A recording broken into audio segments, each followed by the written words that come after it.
Good evening. आज आज का जो टॉपिक है वह है घूर्णी गति के समीकरण। घूर्णी गति के समीकरण।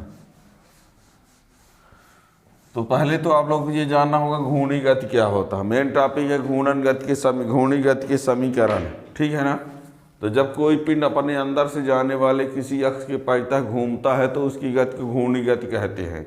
जैसे पंखे की गति जो होती है घूर्णी गति है, क्योंकि उसका अक्ष जो होता है उसी के अंदर होता है ना। तो जब कोई पिंड अपने अंदर से जाने वाले किसी अक्ष के परितः घूमता है तो उस पिंड के या उस वस्तु की गति को घूर्णी गति कहते हैं। और घूर्णी गति में 3 समीकरण होते हैं, जैसे स्थानांतरित गति में 3 समीकरण होते हैं, ठीक है ना। हमको आज घूर्णन गति के समीकरण बताना है। तो जैसे रेखी गति के समीकरण 3 होते हैं, वैसे घूर्णी गति के 3 समीकरण होते हैं, है ना। तो टॉपिक हमारा है घूर्णी गति के समीकरण। घूर्णी गति के समीकरण। घूर्णी गति के समीकरण। तो इसको समझने के लिए थोड़ा सा आप लोगों को याद दिलवा दें। सुनना, जो आप लोग गति के समीकरण पढ़े हैं, v बराबर u plus A T, S बराबर U T plus half A T square, ये रेखी गति के समीकरण हैं। v स्क्वायर बराबर यू स्क्वायर प्लस 2as रेखी गति में, है ना। इसी को स्थानांतरीय गति भी बोलते हैं। स्थानांतरीय गति के समीकरण। स्थानांतरीय, ठीक है ना। रेखी गति में समीकरण ये। तो v बराबर यू प्लस ए टी होता है, यस बराबर U T plus half A T square, v square बराबर यू स्क्वायर प्लस 2as, ये पढ़े हैं। इसमें आपको बता दें, जो रेखी गति में जो होता है तो घूर्णी गति में क्या अंतर होता है। जो आप रेखी गति में u लेते हैं तो इसमें घूर्णी गति में ओमेगा 0 लिखते हैं। जो इसमें u लिखा जाता है तो घूर्णी गति के लिए क्या लिखते हैं। जो इसमें आप v लिखते हैं उसमें ओमेगा लिखा जाता है। जो आप इसमें a लिखते हैं वो उसमें अल्फा लिखा जाता है। जो इसमें यस लिखते हैं उसमें थीटा लिखा जाता है। और जो इसमें आप t लिखते हैं वो ti रहता है। क्या कहा हमने, ये पूरे क्या हैं, रेखी गति वाले हैं। क्या हैं, रेखी गति वाले सब हैं। और ये पूरे किस में हैं, घूर्णी गति में हैं। किस में, घूर्णी गति में। अब बताओ, जब रेखी गति में u की जगह, रेखी गति में जो u होता है वो घूर्णी गति में क्या होता है, ओमेगा 0 दिख रहा है। और जो रेखी गति में v होता है वो घूर्णी गति में ओमेगा होता है। जो इसमें a होता है वो इसमें अल्फा होता है। जो इसमें यस होता है उसमें थीटा होता है। जो इसमें t होता है वो उसमें TA होगा। तो इस आधार पर ये क्या बनेगा है, इसकी वजह से ये क्या लिखा जाएगा, ओमेगा बराबर ओमेगा 0 प्लस अल्फा टी। ये क्या लिखा जाएगा, थीटा बराबर omega 0 plus half alpha T square, है ना। और ये ओमेगा स्क्वायर बराबर omega 0 square plus 2 alpha theta. तो ये हो जाएगा घूर्णी गति के समीकरण, ठीक है ना। इस घूर्णी गति के समीकरणों को सिद्ध करने के लिए वही जैसे रेखी गति का समीकरण सिद्ध करते थे उसी प्रकार इसमें भी करना पड़ेगा, ठीक है ना। तो देखिए, तो यहाँ पर ये तो हमने समझा दिया। अब लिखवाते हैं, देखिए कैसे लिखोगे घूर्णी गति के समीकरण की स्थापना। तो घूर्णी गति के समीकरण की स्थापना में ये 3 तो हैं, इन्हीं को स्थापित करना है।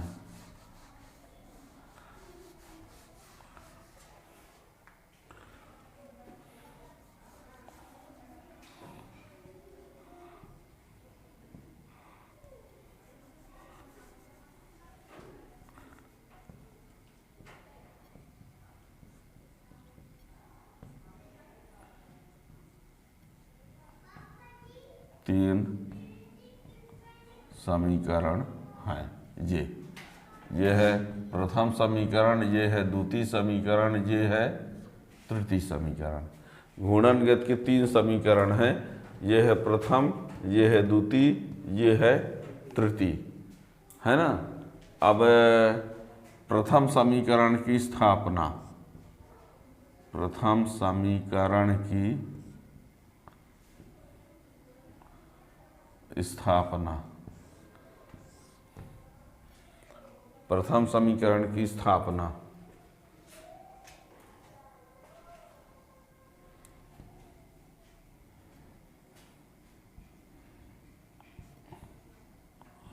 मान लिया घूर्णन गति करते हुए पिंड का, मान लिया घूर्णन गति करते हुए पिंड की प्रारंभिक, घूर्णन गति करते हुए पिंड की प्रारंभिक कोणीय वेग ओमेगा 0 है तथा t समय पश्चात उत्पन्न कोणीय त्वरण अल्फा, कोणीय विस्थापन थीटा व अंतिम कोणीय वेग ओमेगा है। मान लिया घूर्णन गति करते हुए पिंड की प्रारंभिक कोणीय वेग ओमेगा 0 है तथा t समय पश्चात उत्पन्न त्वरण जो है अल्फा, तो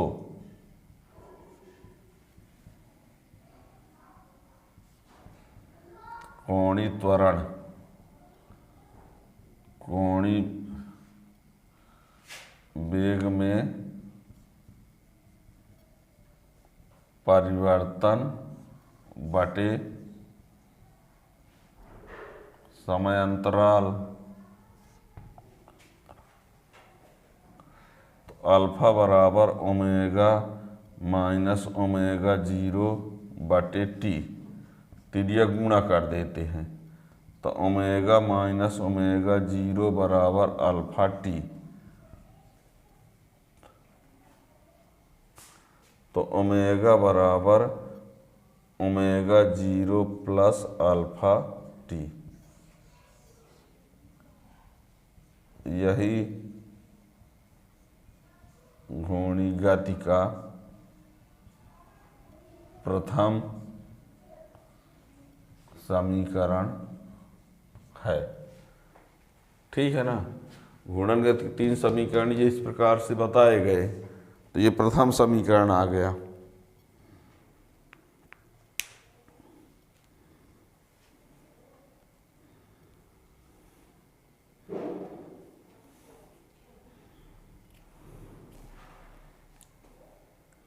हो गया।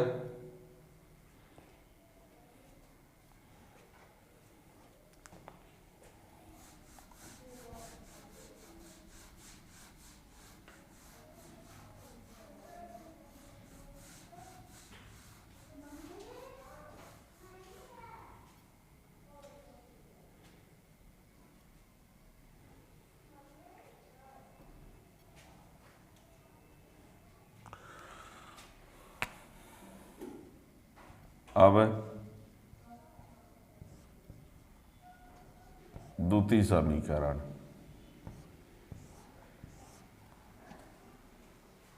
तो द्वितीय समीकरण की जब बात करेंगे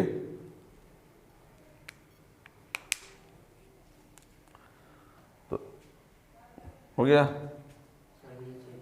तो द्वितीय समीकरण के लिए आपको इतना पहले लिखना ही पड़ेगा, इतना फिर से लिखना पड़ेगा।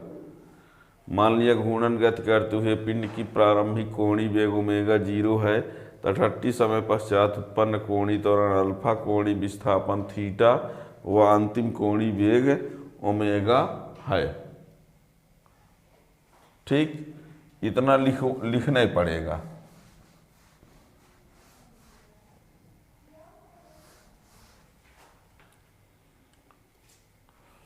ये द्वितीय समीकरण में इतना लिखना ही पड़ेगा। इतना आपने मान ली लिख दिया, ठीक है। तब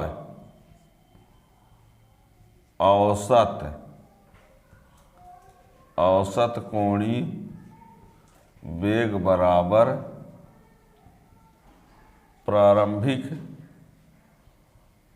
कोणीय वेग प्लस अंतिम कोणीय वेग बटे 2। तो ओमेगा एवरेज, ए भी या लिखे हैं, ए भी मतलब औसत, अब एवरेज प्रारंभिक यानी ओमेगा 0 प्लस ये ओमेगा अब बटे 2। लेकिन आपने अभी पढ़ा कि ओमेगा बराबर ओमेगा 0 प्लस अल्फा टी। तो यहाँ पर लिख दो, इसके जगह ये लिख दो। तो ओमेगा 0 प्लस अल्फा टी बटे 2।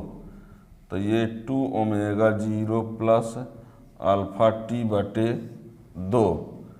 तो ये 2 ओमेगा 0 बटे 2 और ये अल्फा टी बटे 2, ये 2 से 2 कट गया। तो ओमेगा 0 प्लस 1 बटे 2 अल्फा टी। ओमेगा ए भी बराबर ओमेगा ए भी बराबर इतना है औसत कोणीय वेग।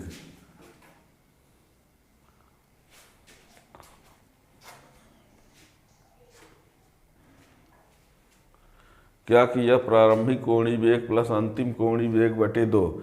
तो प्रारंभिक में ओमेगा 0 है, अंतिम वाला ओमेगा है बटे 2।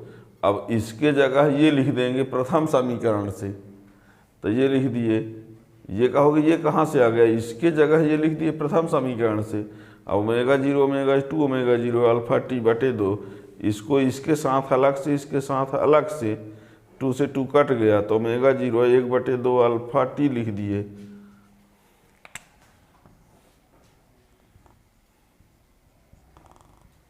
कोणीय विस्थापन बराबर औसत कोणीय वेग गुणे समय। औसत कोणीय वेग गुणे समय। तो कोणीय विस्थापन यानी थीटा और ये ओमेगा ए भी गुणे टी। ओमेगा ए भी का मान कितना है, ओमेगा 0 प्लस 1 बटे 2 अल्फा टी गुणे टी। इसका इससे इंटू करेंगे तो ओमेगा 0 टी प्लस 1 बटे 2 अल्फा टी स्क्वायर थीटा बराबर यह घूर्णी गति का द्वितीय समीकरण है। घूर्णी गति के द्वितीय समीकरण।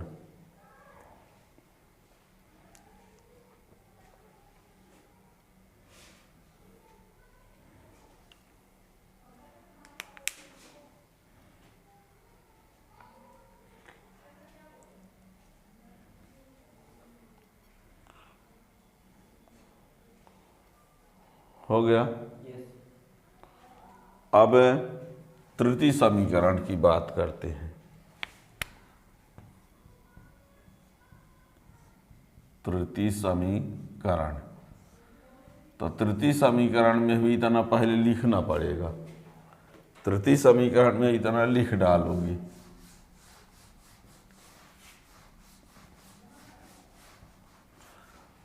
जब तृतीय समीकरण की स्थापना करेंगे तो भी इतना पहले लिख देना है।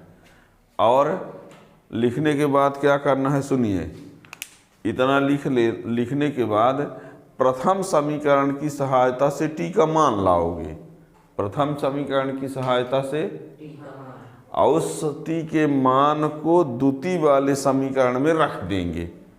क्या कहा, पहले इतना लिख लिए, फिर क्या किए, घूर्णीगत के प्रथम समीकरण से टी का मान लाओगे, और जब प्रथम समीकरण से टी का मान मिल जाएगा तो उस टी के मान को घूर्णीगत के द्वितीय समीकरण में रख देंगे और उसको हल कर देंगे तो तृतीय समीकरण आ जाएगा। ठीक है ना, लिखो, लिखते हैं तब घूर्णीगत के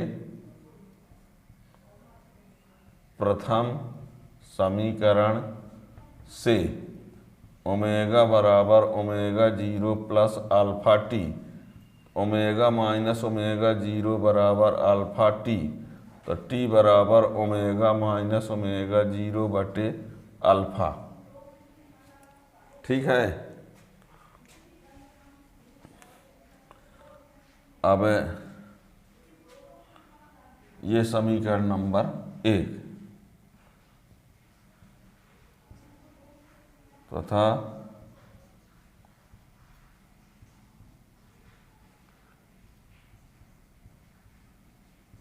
द्वितीय समीकरण से थीटा बराबर omega 0 T plus 1/2 alpha T square.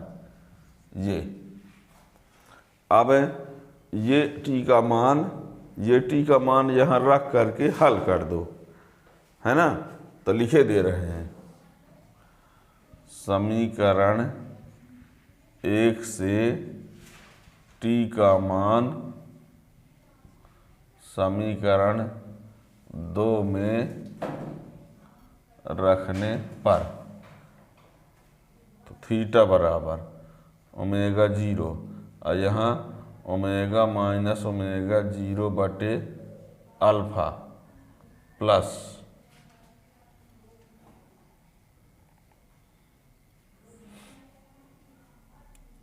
1/2 alpha और ये ओमेगा माइनस ओमेगा 0 बटे अल्फा का ये स्क्वायर, तो ये इसका ओमेगा 0 ओमेगा और माइनस ओमेगा 0 का स्क्वायर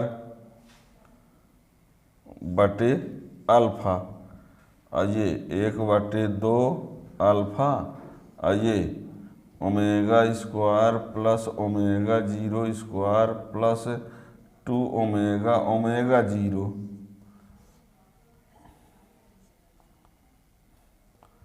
और बटे अल्फा का स्क्वायर, ये ए माइनस बी का होल स्क्वायर लगा दिए, ए माइनस बी का होल स्क्वायर, ये अल्फा से 1 अल्फा कट गया तो क्या बचा, omega 0 omega minus omega 0 square बटे अल्फा प्लस, यहाँ पर क्या था, प्लस है ना,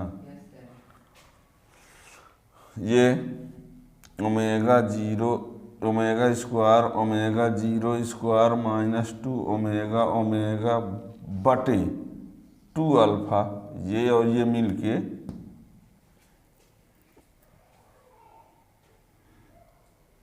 ये लिख दिया प्लस और ये 2 अल्फा। अब इसमें 2 अल्फा लघुत्तम हो जाएगा, 2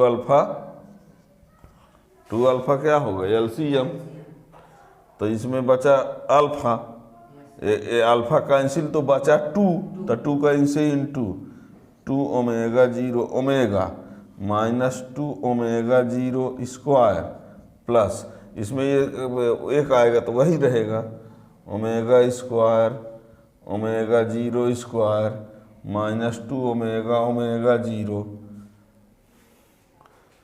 तो क्या हुआ, ये इससे कैंसिल हो जाएगा, कि नहीं, तो थीटा इक्वल टू, इससे इसको निकालिए, ये तो minus omega 0 square plus omega square, 2 में से 1 निकलेगा ये, बटे 2 अल्फा थीटा। तो 2 अल्फा थीटा बराबर omega 0 square plus omega square. ठीक है, इसको इधर भेज देते हैं। तो omega 0 square plus 2 alpha theta बराबर ओमेगा स्क्वायर।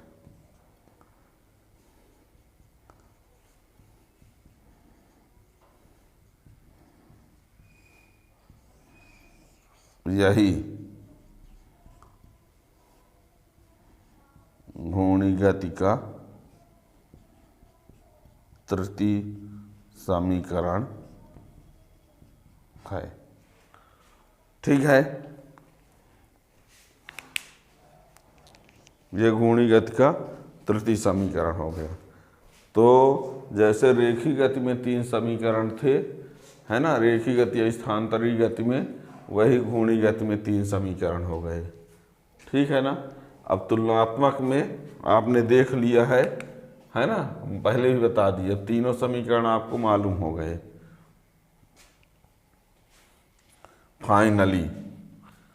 फाइनली ये पता हो गया कि रेखी वाले में v बराबर u प्लस AT था और s बराबर UT plus half AT square था, और इसमें v स्क्वायर बराबर u स्क्वायर प्लस 2AS था। ये रेखी वाले थे। कौन थे? रेखी वाले। और इसमें ओमेगा बराबर omega 0 plus alpha t, theta बराबर omega 0 t plus half alpha t square, और ये ओमेगा स्क्वायर बराबर omega 0 square plus 2 alpha theta. ये किसके लिए हो गया? घूर्णी के लिए। ठीक है ना। ये इस प्रकार चैनल को सब्सक्राइब कर लेंगे तो नए वीडियो का नोटिफिकेशन मिलता रहेगा इम्पॉर्टेंट क्वेश्चन का। Thank you.